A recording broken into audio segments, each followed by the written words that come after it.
তো হ্যালো বন্ধুরা, কেমন আছো সবাই? আশা করি সবাই ভালো আছো। বন্ধুরা, প্রতিদিনের মতো আজকে আবারও একটা নতুন ভিডিও নিয়ে তোমাদের সামনে চলে এসেছি। আজকের ভিডিওটা হচ্ছে, আজকে আমরা টোটাল ২০টি প্রশ্ন আলোচনা করব, সঙ্গে উত্তর এবং সঙ্গে তার ব্যাখ্যা সমেত আমরা ফুল ডিসকাস করব। খুবই ইম্পোর্টেন্ট ২০টি জিকে থেকে আমরা আলোচনা করব। তো চলো বেশি কথা না বলে আজকের ভিডিও শুরু করি। প্রথম প্রশ্ন কি বলছে? পশ্চিমবঙ্গের পঞ্চায়েত ব্যবস্থায় কটি স্তর আছে? অপশন এ ৫টি, অপশন বি ২টি, অপশন সি ৪টি, অপশন ডি ৩টি। এটা যেটা সঠিক উত্তর সেটি হচ্ছে অপশন ডি, সেটা ৩টি।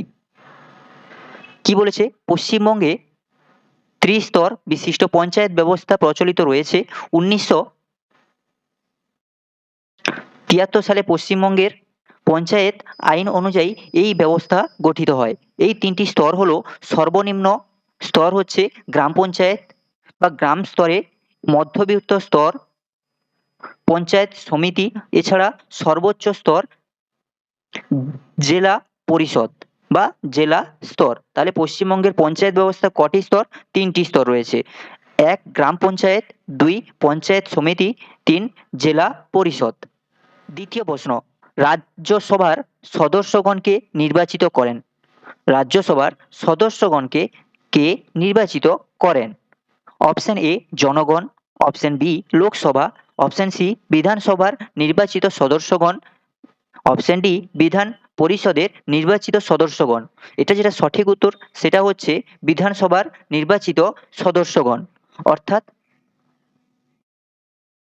রাজ্যসভার অধিকাংশ সদস্য রাজ্যগুলির বিধানসভা নির্বাচিত সদস্যদের দ্বারা একক হস্তান্তরযোগ্য ভোট পদ্ধতিতে নির্বাচিত হন।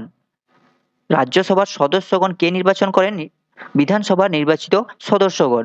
পরবর্তী প্রশ্ন ৩ নাম্বার, রাজ্যপালকে শপথ গ্রহণ করান? অপশন এ ভারতের প্রধান বিচারপতি, অপশন বি ভারতের রাষ্ট্রপতি, অপশন সি হাইকোর্টের প্রধান বিচারপতি, অপশন ডি বিধানসভার অধ্যক্ষ।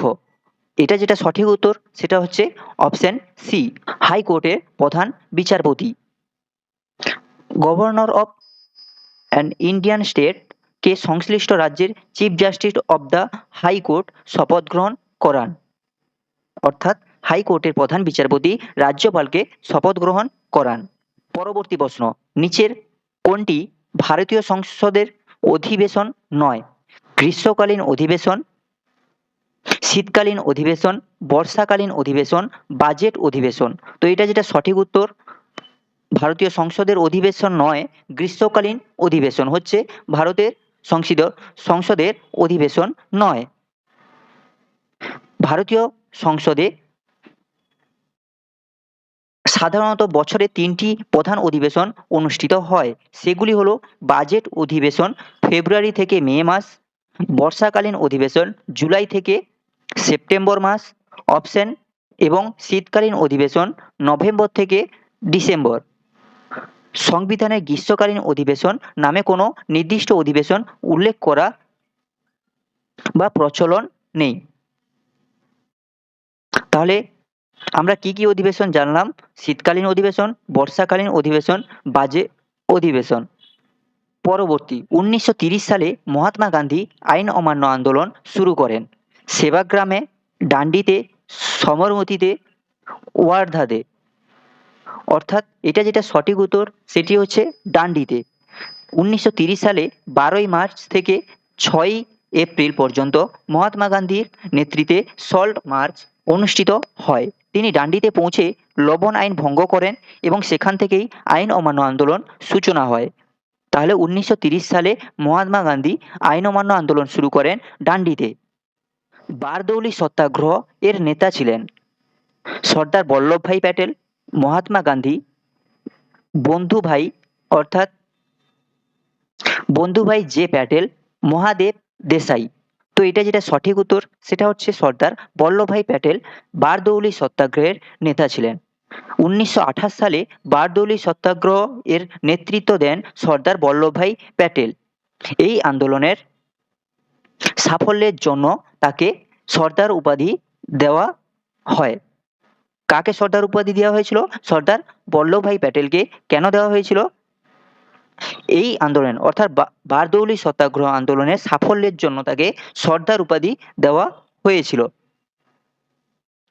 কোন ভিটামিন ভাইরাল ইনফেকশন চিকিৎসার জন্য কার্যকর? Vitamin C, vitamin A, vitamin B, vitamin K. যেটা সঠিক উত্তর সেটা হচ্ছে ভিটামিন সি। কাজিরাঙ্গা জাতীয় পার্ক অবস্থিত? Option A Himachal Pradesh, option B Uttar Pradesh, option C কর্ণাটকে, অপশন ডি অসমে। যেটা সঠিক উত্তর সেটা হচ্ছে অসমে। কাজিরাঙ্গা জাতীয় পার্ক অসমে অবস্থিত, অর্থাৎ কাজিরাঙ্গা ন্যাশনাল পার্ক ভারতের অসম রাজ্যে অবস্থিত। এটি একশৃঙ্গ গন্ডার জন্য বিশ্ববিখ্যাত এবং এটি একটি ইউনেস্কো ওয়ার্ল্ড হেরিটেজ সাইট। তাহলে কাজিরাঙ্গা জাতীয় পার্ক অবস্থিত অসমে। কোন ভারতীয় মহিলা প্রথম এভারেস্ট জয় করেন? জুনকো তাবেই, বাচেন্দ্রী পাল, অরতি সাহা, এম এস ম্যারি কম।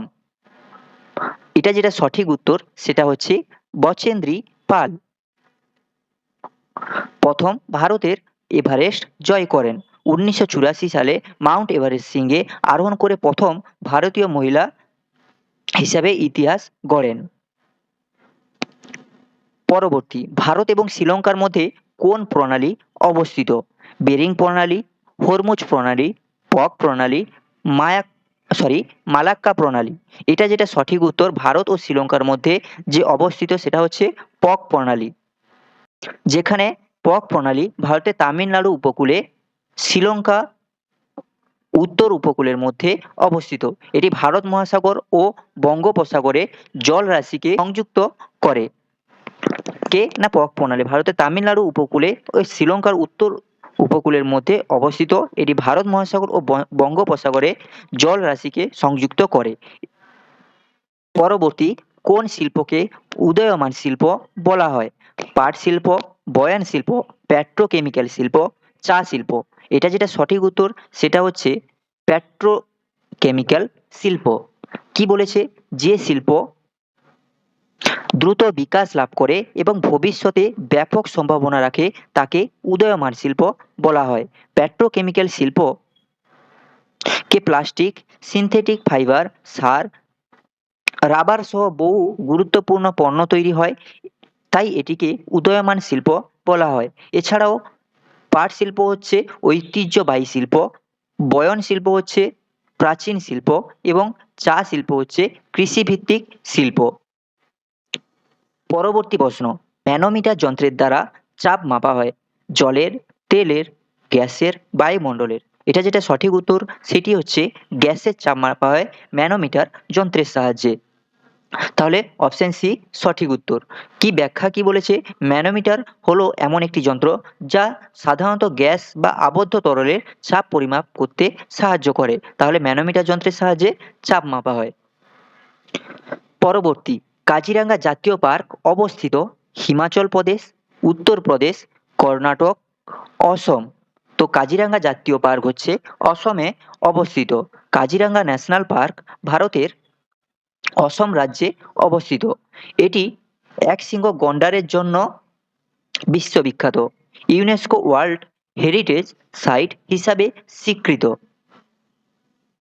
তাহলে কাজিরাঙ্গা জাতীয় পার্ক অসমে অবস্থিত।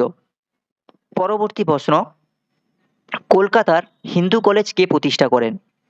হেনরি ডিরোজিও, ঈশ্বরচন্দ্র বিদ্যাসাগর, কেশবচন্দ্র সেন, রাজা রামমোহন রায়। তো যেটা সঠিক উত্তর সেটা হচ্ছে রাজা রামমোহন রায়। কি বলেছে ব্যাখ্যা? হিন্দু কলেজ বর্তমান নাম যেটা প্রেসিডেন্সি কলেজ বা ইউনিভার্সিটি। 1817 সালে, এই সালটাও খুবই গুরুত্বপূর্ণ যে হিন্দু কলেজ কবে প্রতিষ্ঠিত হয়েছিল? 1817 সালে প্রতিষ্ঠিত হয়েছিল।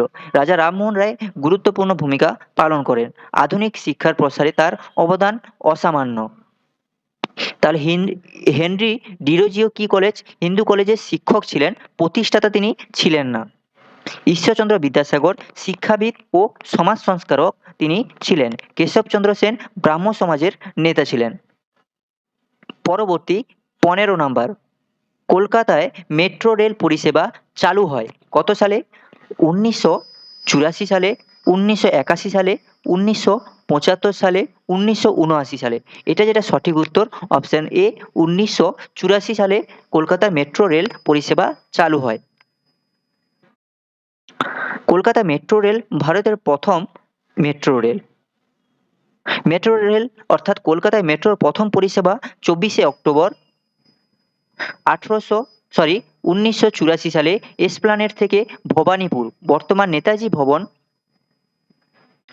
স্টেশন মধ্যে চালু হয়। অর্থাৎ এসপ্ল্যানেড থেকে ভবানীপুর, অর্থাৎ যার বর্তমান নাম নেতাজি ভবন পর্যন্ত চালু হয়েছিল 1984 সালে 24শে অক্টোবর। কলকাতা প্রথম চালু হয়েছিল 1984 সালে। পরবর্তী প্রশ্ন, নিম্নবর্ণিত কোন রোগটি ব্যাকটেরিয়া দ্বারা সৃষ্টি হয় না? Option A typhoid, option B influenza, diphtheria আর কলেরা।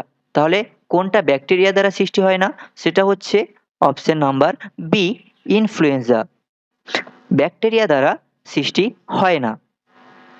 ইনফ্লুয়েঞ্জা কোনো ব্যাকটেরিয়াজনিত রোগ নয়, এটি একটি ভাইরাসজনিত সংক্রামক রোগ যা ইনফ্লুয়েঞ্জা ভাইরাস দ্বারা ঘটে।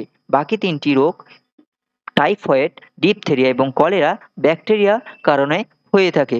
লবণ সত্যাগ্রহ আন্দোলন এর মহাত্মা গান্ধীর সাথে কে নেতৃত্ব দিয়েছিলেন? এর আগেই আমরা দেখেছি লবণ সত্যাগ্রহ আন্দোলন হয়েছিল 1930 সালে। তো option A Annie Besant, B Mridula Sarabhai, option C Muthu Lakshmi, D Sarojini Naidu. তো লবণ সত্যাগ্রহ আন্দোলনে মহাত্মা গান্ধীর সাথে কে নেতৃত্ব দিয়েছিলেন? সরোজিনী নাইডু। কি বলছে ব্যাখ্যা? 1930 সালের ঐতিহ্যবাহী লবণ সত্যাগ্রহ বা ডান্ডি অভিযানের সময় সরোজিনী নাইডু মহাত্মা গান্ধীর সাথে অগ্রণী ভূমিকা পালন করেছিলেন। বিশেষত 5ই মে 1930-এ গান্ধীজি ব্রিটিশ সরকারের হাতে 1930 সালে মহাত্মা গান্ধী গ্রেপ্তার হওয়ার পর তিনি আব্বাস তৈয়বজির সাথে এই আন্দোলনের হাল ধরেন। গুজরাটে ধরাছোঁয়া লবণ সত্যাগ্রহের মূল নেতৃত্ব প্রদান করেন। কত সালে? 1930 সালে 5ই মে। পরবর্তী প্রশ্ন, কর্কটক্রান্তি রেখা যে জেলার উপর দিয়ে গেছে? Option A Cooch Behar, option B Malda, Nadia, Dakshin 24 Pargana. তো এটা যেটা সঠিক উত্তর সেটা হচ্ছে নদিয়া। নদিয়ার উপর দিয়ে কর্কটক্রান্তি রেখা গেছে। তাহলে কর্কটক্রান্তি রেখা 23.5 অক্ষরেখা বরাবর পশ্চিমবঙ্গের মোট 5টি জেলা উপর দিয়ে গেছে। এই জেলাগুলো পুরুলিয়া, বাঁকুড়া, পূর্ব বর্ধমান, পশ্চিম বর্ধমান এবং নদিয়া ওপর দিয়ে। এছাড়া বাকি জেলাগুলোর উপর দিয়ে এই রেখা যায়নি।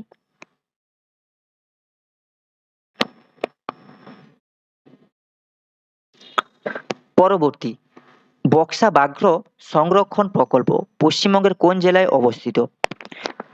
জলপাইগুড়ি, আলিপুরদুয়ার, দার্জিলিং, দক্ষিণ 24 পরগনা। এটা যেটা সঠিক উত্তর সেটা হচ্ছে আলিপুরদুয়ার। অর্থাৎ বক্সা ব্যাঘ্র সংরক্ষণ প্রকল্প। কি বলছে? বক্সা ব্যাঘ্র সংরক্ষণ প্রকল্পে পশ্চিমবঙ্গের উত্তর ভাগে অবস্থিত আলিপুরদুয়ার জেলায় অবস্থিত। 2014 সালে জলপাইগুড়ি জেলা ভেঙে আলিপুরদুয়ার নতুন জেলা হিসাবে গঠিত হওয়ার পর এই বনাঞ্চলটি আলিপুরদুয়ার জেলার অধীনে পড়ে। এটি 1983 সালে ভারতের 15তম ব্যাঘ্র প্রকল্প হিসাবে আত্মপ্রকাশ করে। তাহলে বক্সা ব্যাঘ্র সংরক্ষণ প্রকল্প পশ্চিমবঙ্গের কোন জেলায় অবস্থিত? আলিপুরদুয়ার। আলিপুরদুয়ার। পরবর্তী প্রশ্ন, বাংলা রেনেসাঁসের জনক কাকে বলা হয় বা কাকে অভিহিত করা হয়? Option A Raja Rammohan Roy, option B Pandit Ishwarchandra Vidyasagar, option C Michael Madhusudan Dutta, option D prince Dwarkanath Tagore. এটা যেটা সঠিক উত্তর সেটা হচ্ছে রাজা রামমোহন রায়। রাজা রামমোহন রায়কে বাংলার রেনেসাঁসের জনক বলে অভিহিত করা হয়। কেন বলা হয়? কারণ তিনি ঊনবিংশ শতাব্দীতে বাংলার সমাজ সংস্কারক, সতীদাহ প্রথা বিলোপ এবং কুসংস্কার প্রতিরোধ এবং আধুনিক শিক্ষার প্রসারে তিনি অগ্রণী ভূমিকা পালন করেছিলেন বলে রাজা রামমোহন রায়কে বাংলার নবজাগরণ বা বাংলার রেনেসাঁসের জনক বলা হয়। কি বলেছে ব্যাখ্যা? রাজা রামমোহন রায়কে বাংলার নবজাগরণের বা রেনেসাঁসের জনক বলা হয় কারণ ঊনবিংশ শতাব্দীতে বাংলার সমাজ সংস্কারক সতীদাহ প্রথা কত সালে তিনি করেছিলেন? 1829 সালে তিনি সতীদাহ প্রথা রদ করেছিলেন। কে রদ করেছিলেন? এটাও খুবই ইম্পর্টেন্ট, রাজা রামমোহন রায়। এছাড়া কুসংস্কার প্রতিরোধ, আধুনিক শিক্ষার প্রসার, এটাও খুব ইম্পর্টেন্ট কারণ আধুনিক শিক্ষার প্রসার কে ঘটিয়েছিল? কারণ রাজা রামমোহন রায় ঘটিয়েছিলেন, তিনি অগ্রণী ভূমিকা পালন করেছিলেন। তো বন্ধুরা, এই ছিল আজকের মতো ভিডিও। যদি ভিডিওটা ভালো লাগে একটা লাইক, শেয়ার ও সাবস্ক্রাইব করো প্রতিনিয়ত নতুন নতুন এইরকম ভিডিও পেতে। আজকের পর্যন্ত এতটুকুই, দেখা হচ্ছে পরবর্তীতে আবার একটা নতুন ভিডিও নিয়ে।